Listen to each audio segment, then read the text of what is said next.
कठोर परिश्रम, सहनशीलता आणि योग्य मार्गदर्शन मिळाल्यास ग्रामीण भागात राहूनही स्पर्धा परीक्षांमध्ये यश मिळविता येते, असे प्रतिपादन कक्षाधिकारी युवराज पाटील यांनी केलंय. हळदी येथे यशवंत फाउंडेशनच्या स्पर्धा परीक्षा मार्गदर्शन केंद्राच्या वतीनं आयोजित यशस्वी विद्यार्थ्यांचा सत्कार समारंभात ते बोलत होते. या कार्यक्रमाच्या अध्यक्षस्थानी सरपंच प्रज्ञा पाटील होत्या, तर उपसरपंच बाजीराव पाटील आणि स्पर्धा परीक्षा मार्गदर्शक हंबीरराव घाटगे यांची प्रमुख उपस्थिती होती. यशवंत फाउंडेशनचे संचालक साईनाथ पाटील यांनी कार्यक्रमाचे प्रास्ताविक केले.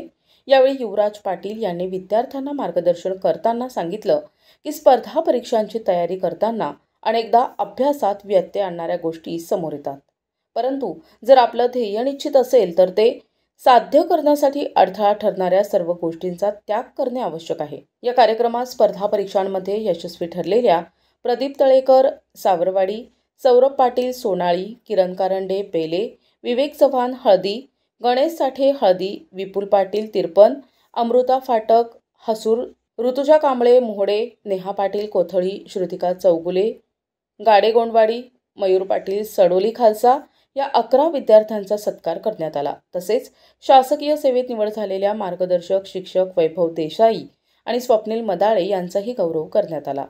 कार्यक्रमाचे आभार प्रदर्शन प्राध्यापक उत्तम पाटील यांनी मानले.